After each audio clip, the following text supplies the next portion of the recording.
Thank you, Mr. President. So, Senator Hughes, you, in your layout, you said that much has been said about this bill. Yes. I think maybe you were talking about the House companion, because this bill, if I read it correctly, when we adjourned at 12:46 in the afternoon on the 13th of May, was reported favorably, and the committee report was printed and distributed at 2:35 p.m. the same day. Yes. When would people have had an opportunity to say anything about this bill? Senator, as you know, as commonly happens, the House bill and the Senate companion were identical. So every word the same, identical bills, discussed in the media and the same. And as you know, to answer your question, the bill moved in the House first. The Senate bill was waiting because the House bill would be coming over. Several hours of debate, hours of testimony in the House committee on this bill, on the exact words in the bill filed here, because they're identical companions. So hours of testimony. And if it helps you to know this, go right ahead. Out of that testimony, out of those hours of testimony, came the language that is in the amendment I'll be offering, which is based on the folks' testimony and based on the concerns, this new version of the bill, which we'll offer in the amendment, which narrows this to organizations, to religious organizations, affiliation, and contributions. But to answer your question, much has been written and said about this bill, the identical House and Senate companions. Senator Hughes, you just mentioned that the House companion had one of the longest, well, it had many hours, and you probably know it was one of the longest hearings in that chamber it's had in its history. So you took it upon yourself to choose that our constituents should not have the opportunity to have the same level of debate and discourse and opportunity to testify in the Senate? I mean, because I just wonder, in the House, the debate will be taking place. They gave 24 hours.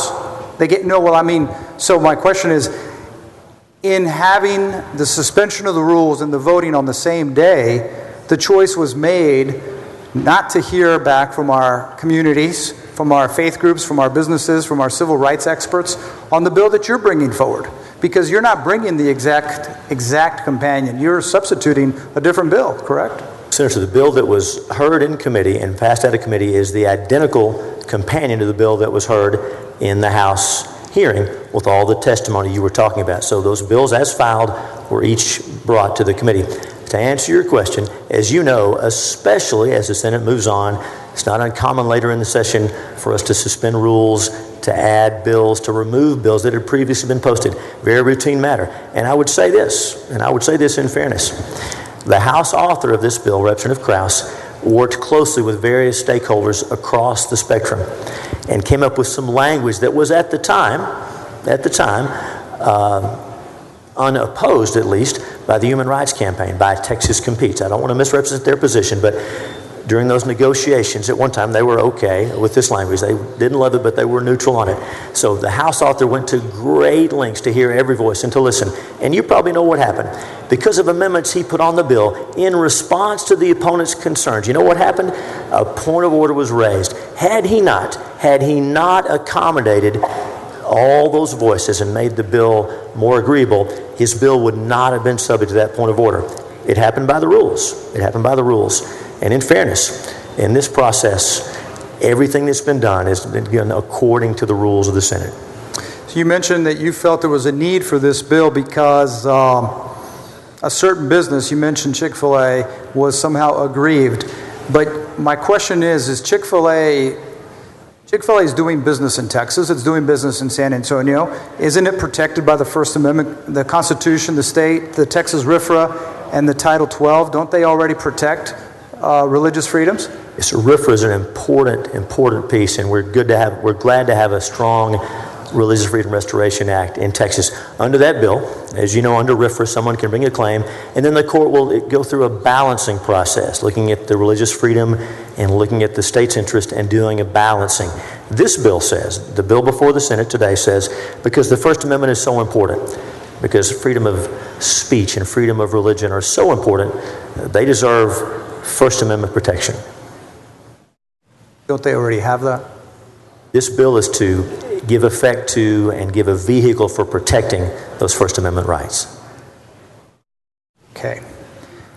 I have a question about unintended consequences. Are you aware that the federal civil rights laws passed in the 60s provided protection from discrimination on the basis of race, religion, national origin in public accommodations, only in places such as restaurants, hotels, and theaters? So are you aware that religious beliefs have been invoked and many times in our country's history, and in order to discriminate against interracial couples or interfaith couples? Senator, the history of those relations and those important issues in this country is part of why this bill, and in particular the amendment that I'll be offering, and you have a copy, that's part of why the amendment is drafted the way it is. It's narrowly drafted, and it's about affiliation with or contribution to a religious organization. And as you know, we're going to have a definition that we'll offer the Senate that's already in statute, so everybody knows what this means. So this bill is intended to prevent those kind of abuses. Someone cannot cloak a criminal act on their religion. That is not allowed today, definitely not allowed under this bill.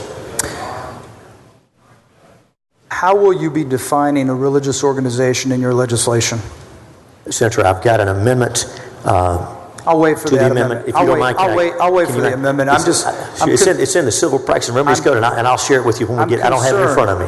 I'm concerned because there are many people who do cloak themselves in a religious organization and yet to carry on nefarious and discriminatory activities. None of us have the right to force or conform our personal beliefs or impose our religion on others who do not share that particular religion. That's right. So my concern is that under your bill, it could engage in a number of actions that could run counter to this. Well, let me stress, and I'm glad you mentioned that because I want to make it clear. This bill, Senate Bill 1978, the file version, and with the amendment, this is about actions that the government takes against us. It's not about individual relationships or business to business or business to person. This is only about government action, and that's important. I'm glad you clarified that. So let's talk about government. What if a university hospital, a county-owned hospital, what if it wouldn't hire a doctor who refused to vaccinate people because they believe it's against their religious beliefs? Senator, under this bill, the only thing protected is an individual's right to be associated with a religious organization or giving money to a religious organization. That doctor you're describing, if he's part of a church that doesn't believe in vaccinations, if he's not willing to do vaccinations, that's a separate matter. If the hospital is not hiring him because he won't do vaccinations, they're completely protected.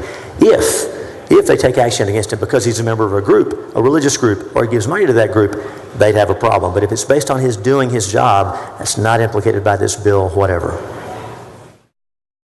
Does the amended language mean that a government could not refuse to contract with an organization affiliated with a widely known, let's say a supremacist group, a white supremacist group, if they felt that was their religious belief?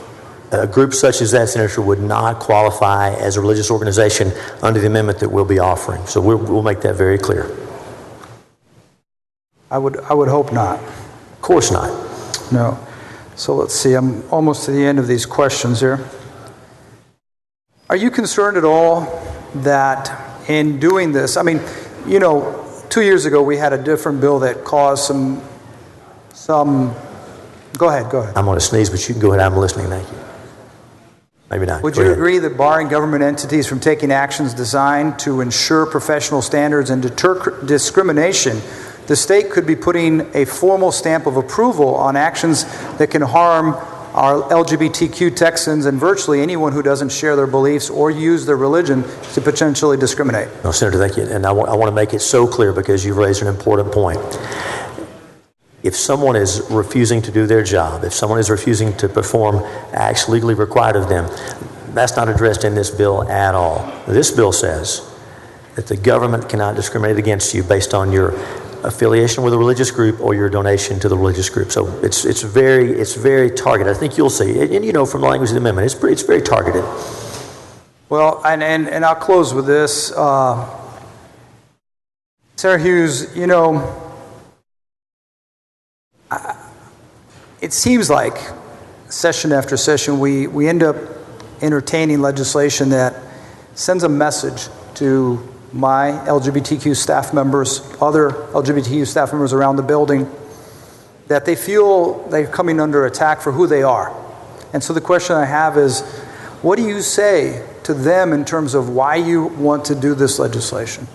Senator, thank you. I would say to everyone, regardless of their religious views, their political views, their apoliticalness, their lack of religious views, whoever we're talking about, I would humbly ask them to look at the language of this amendment we'll be offering and show us where there's discrimination, show us where there's a problem. I understand there's been a lot of heat about this bill, more heat than light, as is often the case. But I humbly submit to you, in the language of the amendment I'll be offering, folks will be hard-pressed to find discrimination. This is about the free exercise of religion, and that's all it's about.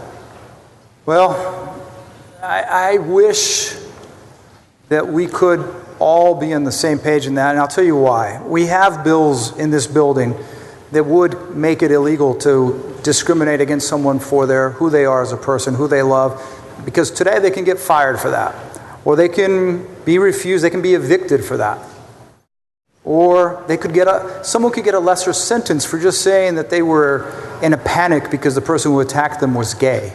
There was actually a case here in Austin where someone used that defense. And we have legislation that could impact that, but we're not debating that. We're debating this. And I'll ask you this last question. Do you really think that corporations like Chick-fil-A need more protection from us than our constituents who have a history of being discriminated? Well, Senator, if we're going to take up every bill that comes before the Senate that you've offered, that I've offered, and say, well, there's other stuff, why aren't we doing this? As you know, we're going to pass a lot of bills on a broad range of issues. Working on this bill now doesn't keep us from doing another bill in 10 minutes, hopefully, or another bill later in the day. So I think you and I know we're going to pass a lot of bills this session, and we don't want we can't let that stop us from dealing with issues that need to be dealt with as they arise. I wish we had those bills available for us to pass. Unfortunately, they haven't had a hearing at this time. If I can ask to be clear, I think I know, but just so folks listening are clear, I hope you're not suggesting that any of those things you mentioned are in this bill before us. No. I guess what I'm suggesting is that there are people who work in this building. There are people who live around here. There are people throughout the state of Texas who fear being able to be who they are because they could get fired, or because maybe they don't get a house rented, or because something happens to them. They get discriminated just because of who they are. And then they see us doing this and they feel like, why are we doing this when they're out in the cold? And I'll finish with this. Okay. I'm so sorry. I don't mean to go off on a tangent, but here's the deal. You're telling me this amendment that you're going to propose or you're going to present is going to strike the person's religious belief and moral convictions, correct? Let me look at the amendment. I believe that's right. Yes, sir. Yes, that's right. If you're on the amendment, it's on page 19 where it says strike. That's correct. You're going to be striking on line 19. Right, and then you're going to replace it, if I understand correctly, with a person's membership and affiliation or contribution donation with another to support or to provide a religious organization, right? You're changing it from religious beliefs and moral convictions to, yes, that's right. Okay. How are those two the same? Because I feel that you're changing the bill from being what religious beliefs and moral convictions, including marriage, which was in the original bill, correct? That you're bringing in the bill that we have before us. That's the caption of the original bill. That's yes. Right. And now you're asking to change it to a religious organization, affiliation with a religious organization, membership in. I feel as if you're changing the bill's caption. Therefore, the people who testified against that bill that you brought forward maybe would have testified differently on the bill that you're trying to substitute. Well, Senator, as you know, it's not uncommon for us to be here or be in a hearing and folks come in and they don't know, they haven't seen the latest committee substitute or haven't seen the amendment that a senator just offered. That's what this process is for. And all those folks who testified in the House, a lot of their input went into the compromise language worked out in the House, which is coming over in the form of this amendment. So I would say that the bill is more focused if this amendment goes on. But let me say this, if you don't mind. Sure, go ahead. You talked about folks being concerned and being afraid that someone is after them. Respectfully, the only reason The only reason someone would get that message from this bill with the amendment is if folks in this room were saying the bill is something it's not.